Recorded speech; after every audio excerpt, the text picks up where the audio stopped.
لكل تحدياته، لكل عالمه، لكل نجمته.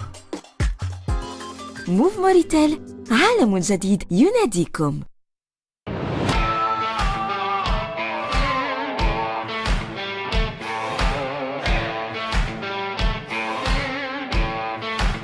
Il y a l'Internet de mauvaise qualité et il y a les solutions Asianet de Mattel. Optez sans hésiter pour le meilleur de l'Internet au meilleur prix. Des offres incroyables de connexion 4G, super rapide, à des prix totalement imbattables. Exemple, pour 50 gigas nouvelles seulement, bénéficiez de 1 giga d'Internet en semaine et 2,5 gigas en week-end. Mattel, la vie connectée. حياتي اللا التشارك، متأكدة عن هون مكان للناس كاملة، كل حد عنده شيء يساهم بيه والجميع مكونكتشي. مع جراتينت نجمة 2 من موف موريتيل تواصلوا بشبكة الجيل الرابع الأكثر انتشاراً في موريتانيا واستمتعوا بزيادات استثنائية كل نهاية أسبوع. مع فورفيهات جراتينت نجمة 2 من موف موريتيل تستفيدون إلى غاية 200 جيجا صالحة لمدة شهرين. لتفعيل فورفيهات جراتينت نجمة 2 أدخل نجمة 123 نجمة رمز تفعيل من 10 إلى 2000 أوقية نجمة 2 مربع أو قوموا بتفعيل الخدمة مباشرة عند باعة الرصيد شارجلي. موف موريتيل، عالم جديد يناديكم. Rien n'a encore changé.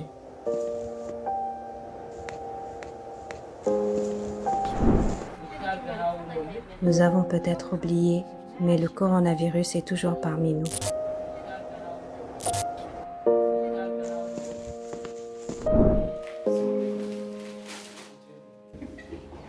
Nous sommes tous occupés dans notre vie, oubliant notre responsabilité.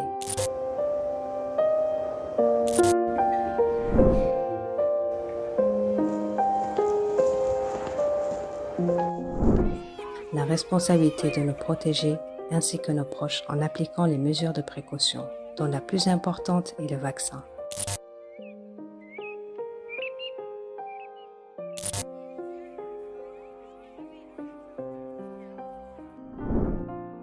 Mais il y a encore espoir que la situation s'améliore. Une grande quantité de vaccins est arrivée en Mauritanie et tout le monde pourra en bénéficier durant la Semaine nationale de la vaccination contre le coronavirus. Du 12 au 18 mai 2022, les vaccins seront disponibles dans toute la Mauritanie. Toute personne âgée de plus de 12 ans devrait participer à cette vaccination. Les personnes qui ont déjà reçu le vaccin doivent prendre la 3e dose. Les personnes qui ne sont pas encore vaccinées doivent impérativement le faire, en particulier les jeunes âgés de 12 à 18 ans. Les vaccins sont disponibles dans les centres de santé et chaque commune a plusieurs sites de vaccination, en particulier au niveau des entrées des villes. Vaccinez-vous pour vous protéger ainsi que vos proches. Ma raison de vivre, ce sont les autres. Être présent auprès d'eux, leur donner mon temps, sans compter. Avec Grati Plus étoile 1 de Move Moritel, appelez sans compter grâce à des forfaits pleins de générosité. Les forfaits Grati Plus étoile 1 de Move Moritel vous offrent jusqu'à 2 heures de communication avec 100 SMS et 100 mégas. Tapez étoile 123 étoile, code d'une recharge de 10 à 100 Ouguiya, étoile 1 dièse ou activez le forfait directement d'un revendeur Chargeli. Move Moritel, un monde nouveau vous appelle.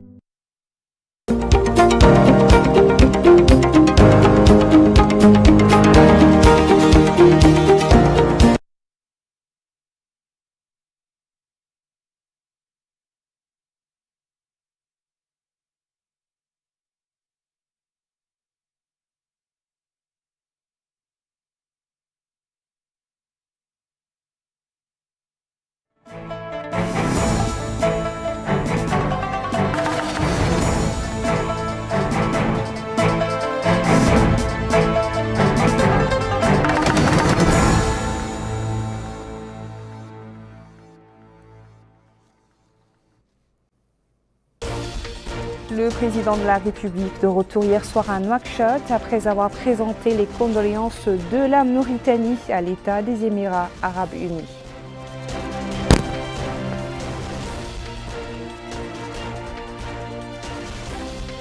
L'agence de promotion de l'investissement en Mauritanie présente son plan stratégique et opérationnel pour la période de 2022-2026.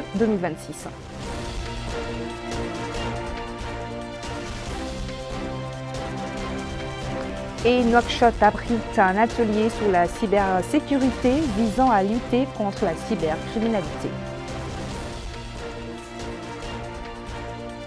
Voilà pour les titres, bonsoir et merci de vous joindre à nous. Le président de la République, Mohamed Cheikh El Ghazouani, a donc regagné Nouakchott hier soir en provenance de l'État des Émirats Arabes Unis. Après avoir présenté ses condoléances suite au décès de son Altesse Cheikh Khalifa Ben Zayed Al Nahyan, il a été accueilli à l'aéroport international Tounsi par le Premier ministre Mohamed Bilal Messoud, entouré du ministre secrétaire général à la présidence de la République, de la ministre conseillère de la présidence de la République et d'autres personnalités de l'État.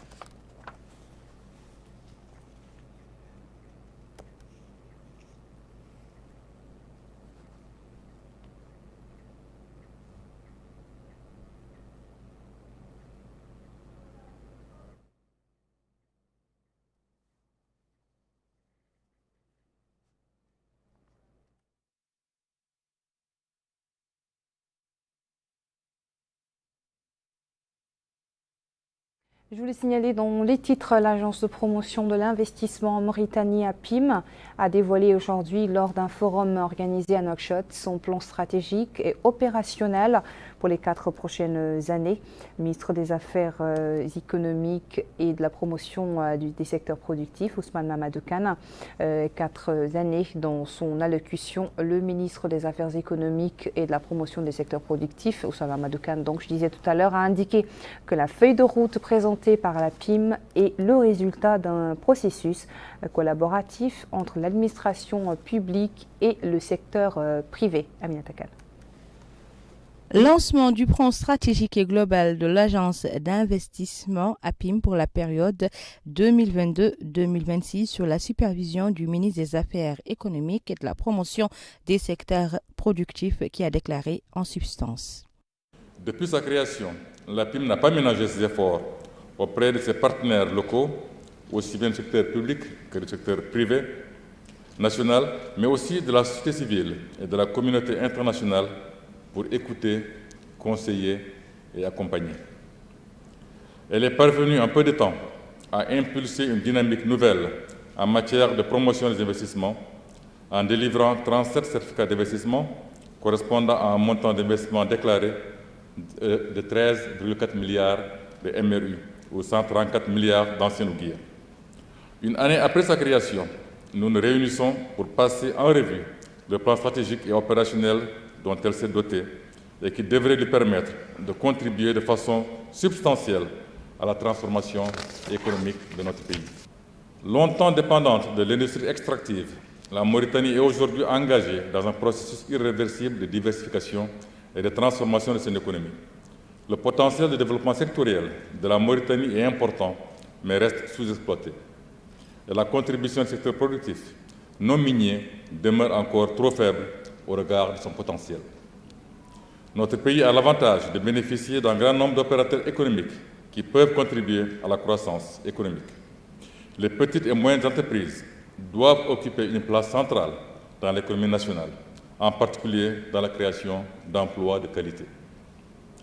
Les enjeux de la transformation structurelle de notre économie doivent ainsi se traduire à travers le renforcement des actions du secteur privé et l'adoption de stratégies novatrices et appropriées qui soient de véritables accélérateurs de croissance pour les PME.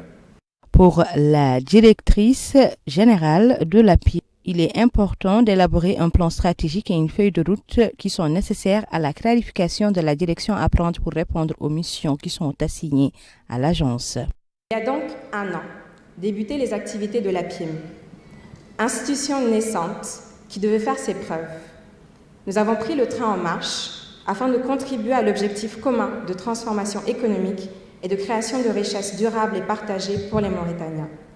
Dès les premiers mois, il était clair pour nous que le travail quotidien et opérationnel de l'agence devait aller de pair avec la définition du plan stratégique et d'une feuille de route.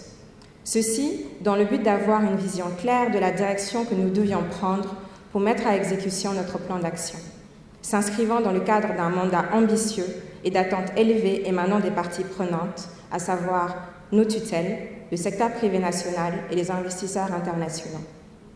Occasion pour moi aujourd'hui de les remercier et d'exprimer ma sincère gratitude aux plus hautes autorités pour la confiance placée en moi et mon équipe afin de piloter la mise en place de cette structure. Un merci particulier à notre ministre de tutelle, le ministre des Affaires économiques et de la promotion des secteurs productifs et l'ensemble des ministres présents ce matin avec nous, qui nous ont toujours soutenus et continuent de le faire. Le représentant du secteur privé, Mohamed Oulzein Abidjinoul Cheikh Ahmed, a noté l'espoir que représente le plan stratégique de l'APIM pour une amélioration du climat des affaires et une hausse de la performance des cadres institutionnels qui en ont la charge. Il a rappelé le rôle important du patronat en tant que partenaire des pouvoirs publics dans le domaine de l'investissement et de l'amélioration du climat des affaires ainsi que son implication dans le processus de concertation permanente État-secteur privé.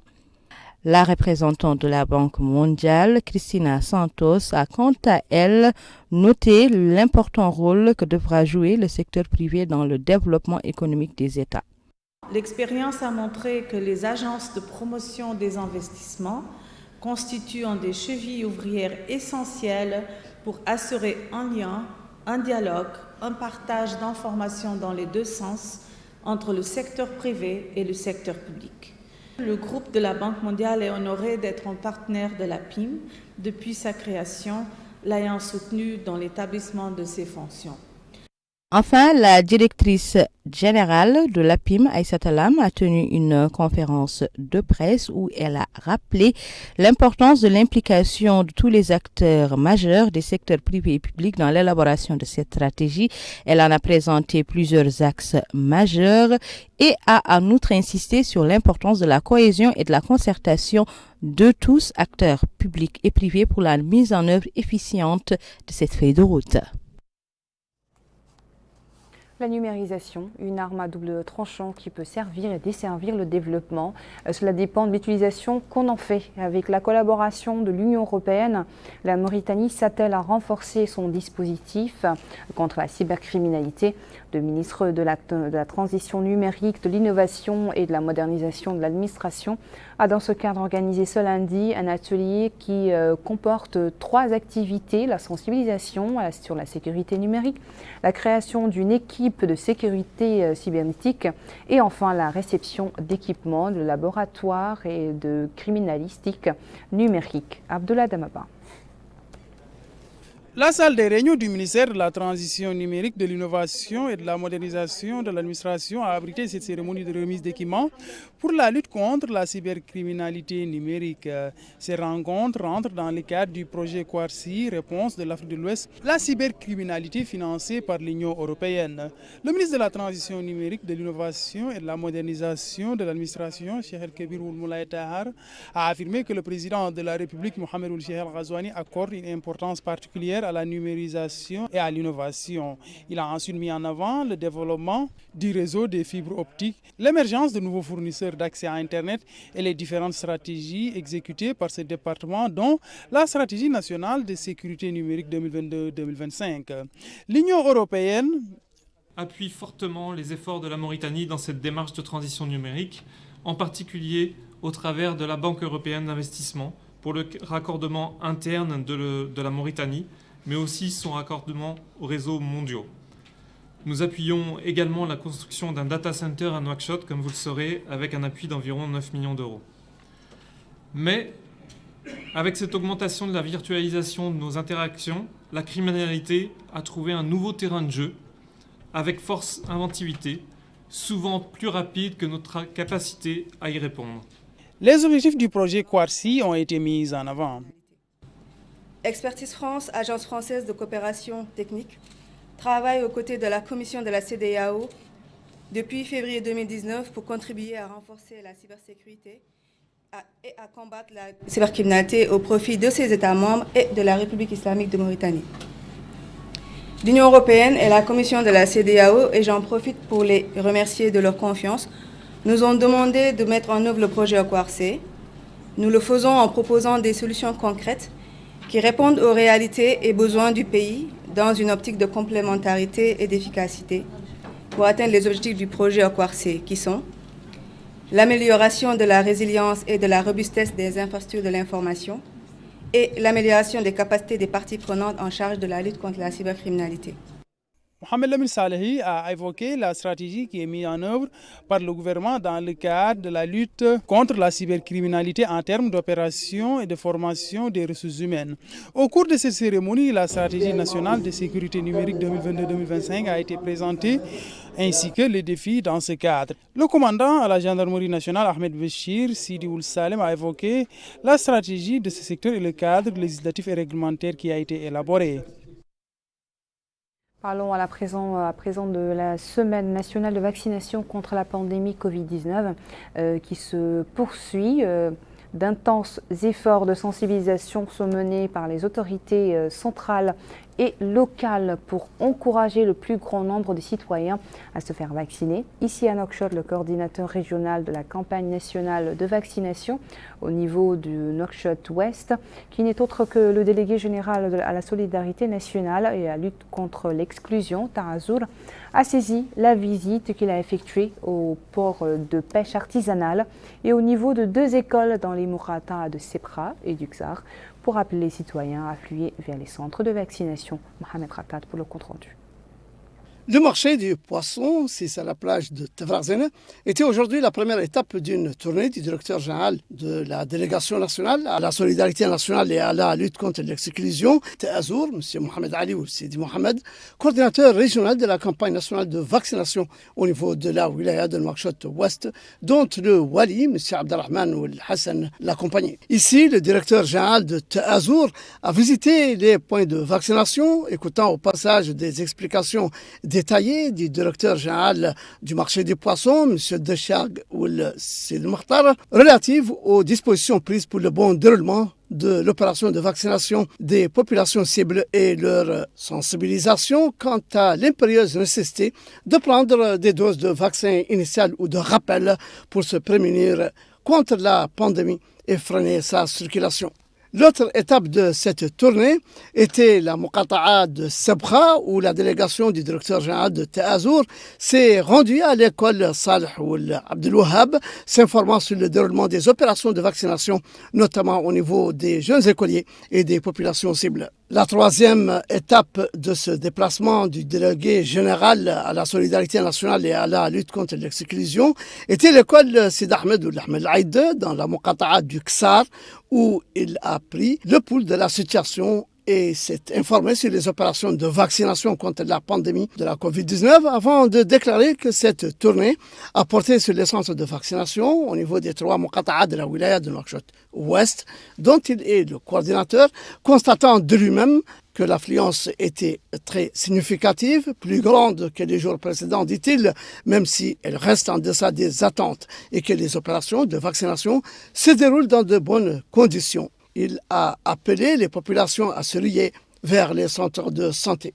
Il faut noter que cette 6e campagne nationale de vaccination tend à immuniser le plus grand nombre possible des populations contre le coronavirus. L'actualité à l'Assemblée nationale est marquée ce lundi par la réunion de la Commission des finances consacrée à l'examen du projet de règlement définitif du budget de l'État pour l'année 2020. La Commission a suivi un exposé du président de la Cour des comptes axé sur les éclaircissements relatifs au règlement du budget. Hamid Ahmed Taleb a également passé en revue les différents rapports produits par la Cour des comptes sur l'état d'exécution du budget en question. Dans la capitale de l'Algérie, la restitution du rapport de la Commission nationale pour l'initiative de transparence dans le domaine des industries extractives pour l'année 2019. C'était dans le cadre d'un atelier visant à informer les intéressés et les citoyens en général sur les revenus des entreprises travaillant dans le domaine et le respect des engagements. Abdullah Damaba. Cette journée a été consacrée à la vulgarisation du rapport de l'initiative pour la transparence des industries extractives en Mauritanie en 2019 sous la supervision du président du comité national pour l'initiative de la transparence dans le domaine des industries extractives. Le président du comité national pour la transparence dans le domaine des industries extractives, Mohamed Lamine Oula Ahmedou, a affirmé que le but de cet atelier est d'expliquer le rapport de la commission afin d'informer les personnes intéressées et les citoyens des retombées des entreprises qui sont actives dans le secteur des industries extractives. Il a aussi précisé qu'il constitue une occasion d'échanger et d'écouter les acteurs, particulièrement ceux de la société civile, afin de recueillir leur avis dans ce cadre. Le wali de la wilaya de Nishiri, Mme Tfaïla Mint Mohamedou, a pour sa part mis en avant l'importance de ce rapport qui explique les revenus générés grâce à l'activité dans ce secteur, ce qui dit-elle, dont l'objectif est de garantir la transparence dans le cadre de la gestion de ces revenus d'une part et la contribution de ces revenus au budget de l'État d'autre part. L'adjoint au maire d'Agjouz a, au nom de la municipalité, souhaité la bienvenue à la délégation et espère que ces rencontres puissent constituer une opportunité d'évoquer les problèmes de ces wilayas à vocation minière et permettre aux citoyens de tirer profit de cette activité. Ici à Nouakchott, des experts mauritaniens à burkinabés ont échangé plutôt autour des questions sociales sous la supervision des secrétaires généraux de l'action sociale de l'enfance et de la famille et de la solidarité nationale, de l'action humanitaire des deux pays. Bokar Bailaba nous dit de quoi il s'agit. Échange d'expériences entre la Mauritanie et le Burkina Faso dans le domaine de la protection sociale, qui a pour but de garantir un niveau de vie acceptable pour l'ensemble des citoyens. Il joue un rôle clé dans la construction de sociétés plus justes, inclusives et égalitaires. Notre pays déploie d'importants efforts dans le domaine de la protection sociale à travers une multitude d'approches et de programmes axés sur la réduction de la vulnérabilité et de la pauvreté pour l'instauration de la justice sociale conformément aux engagements du président de la République, son Excellence Mohamed Ould Cheikh El Ghazouani, reflété par la déclaration de politique générale du gouvernement de son Excellence le Premier ministre. Ces engagements sont traduits par la mise en œuvre d'importants programmes de protection axés sur les couches les plus vulnérables de la population à travers des filets sociaux et des actions d'assistance sociale et de lutte contre l'insécurité alimentaire qui bénéficient d'importants financements sur le budget du gouvernement et des partenaires du développement. Les participants ont également été édifiés sur l'approche adoptée par le Burkina Faso dans la couverture des risques sociaux à travers les différents mécanismes contributifs. Notre mission d'étude au Sénégal et en Mauritanie s'inscrit dans l'objectif global de mieux cerner les défis et les enjeux afin de bien cadrer l'élaboration de ces différents référentiels. De façon spécifique, nous souhaitons partager les expériences et surtout les difficultés en lien avec le développement du registre social unique, y compris le processus d'identification, la base de données, le partage des données et la gestion des plaintes. Également le ou les programmes de filets sociaux, y compris les cash transferts s'il y a lieu, les arrangements institutionnels dans le cadre de la coordination de la protection sociale. Au terme de la rencontre, la délégation au burkinabé est allée visiter l'École nationale pour l'action sociale. Sur place, elle a été édifiée sur le fonctionnement de l'établissement et les types d'enseignements dispensés. L'école comporte dans son programme de formation de plusieurs filières: protection de l'enfance, éducation spéciale et promotion féminine et l'entreprise. Chaque filière peut, par la suite, suivant le besoin, englober d'autres spécialités. La première promotion de l'école est constituée de 200 étudiants. Dans les confins de la wilaya du Hod El Gharbi, précisément, les communes Doum El Lahyad, Aguert et Beniman. C'est là que le Wali vient d'effectuer une visite qui lui a permis de s'informer sur le déroulement du travail dans les différents services ainsi que sur l'état des infrastructures vitales. Mohamed Ratat.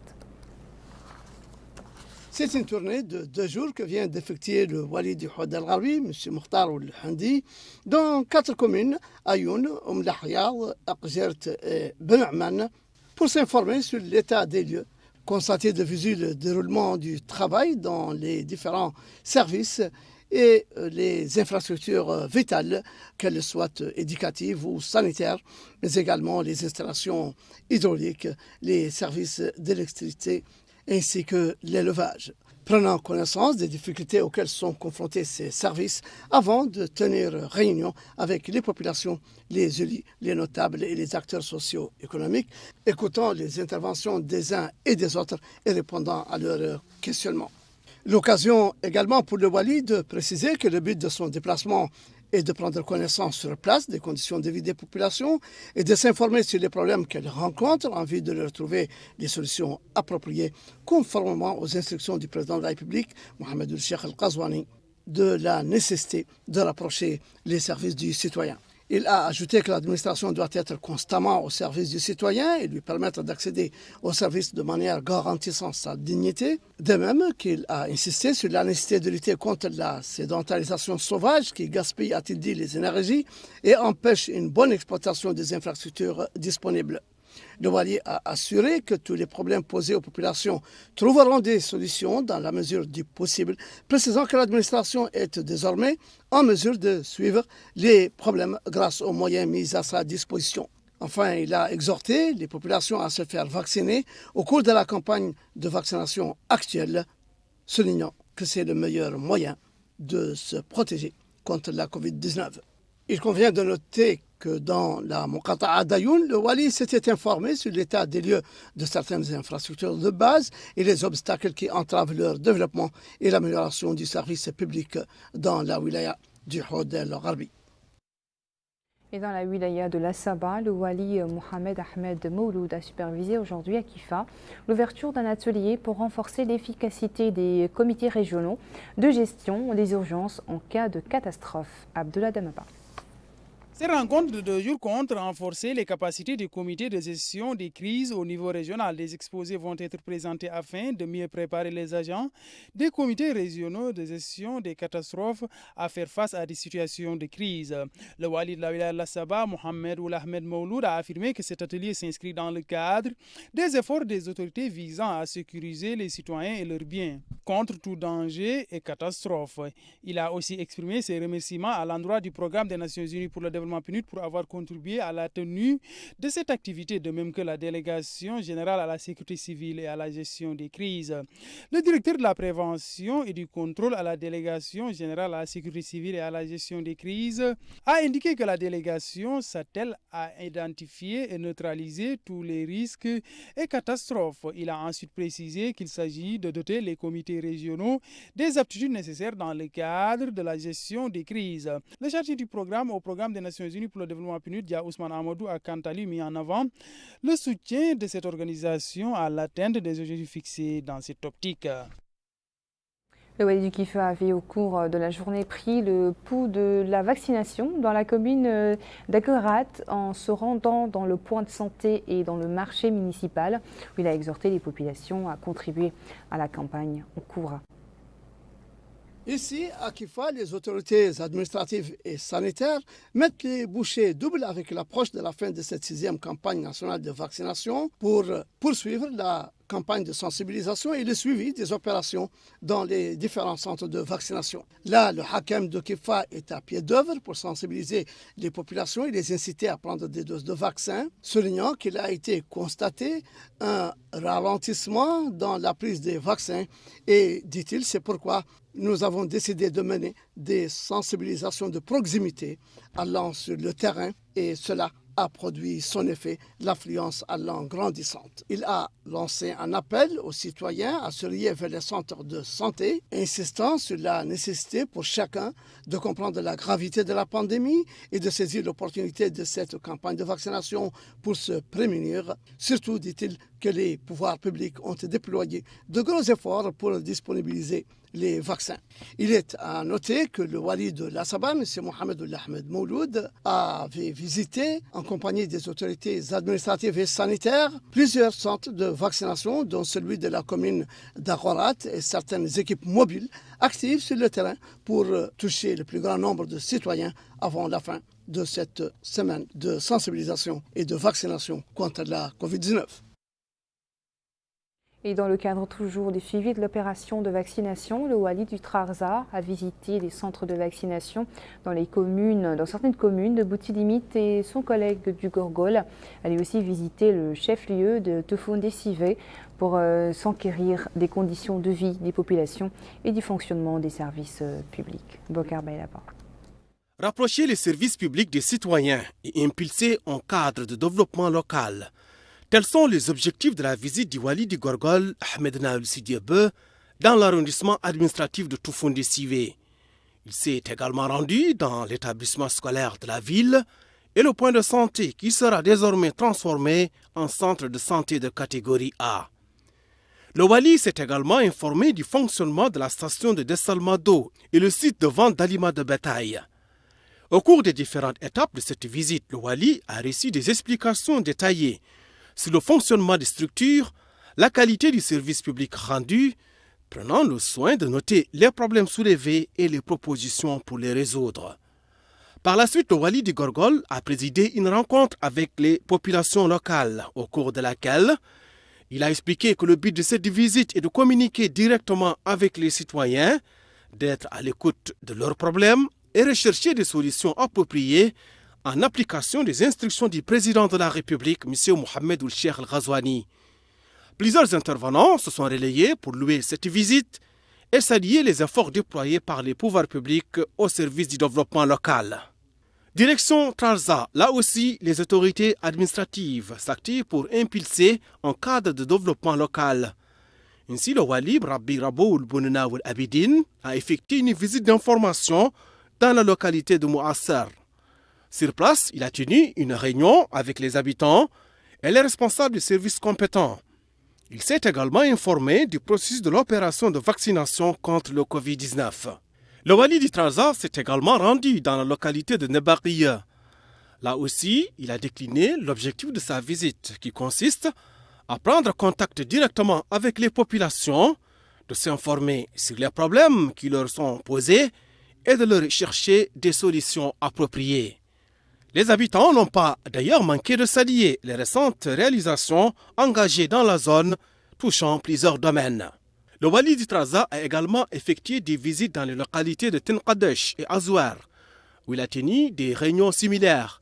Et dans ses interventions, il a indiqué que les problèmes posés seront étudiés avec intérêt et des solutions seront trouvées dans la mesure du possible. Nous arrivons à la fin de ce journal. Merci à vous de nous avoir suivis. Le rappel des principaux titres. Le président de la République de retour hier soir à Nouakchott, après avoir présenté les condoléances de la Mauritanie à l'État des Émirats arabes unis.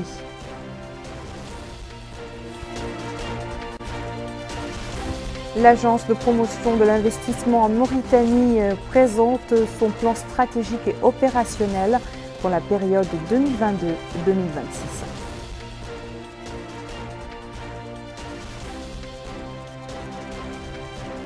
Et Nouakchott abrite un atelier sur la cybersécurité visant à lutter contre la cybercriminalité.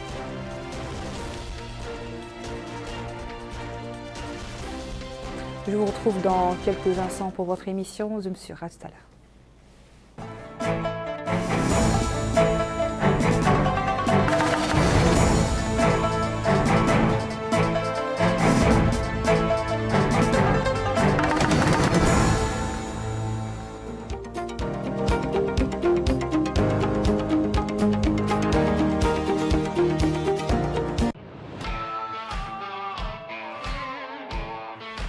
Il y a l'Internet qu'il faut toujours recharger à chaque fois et il y a les solutions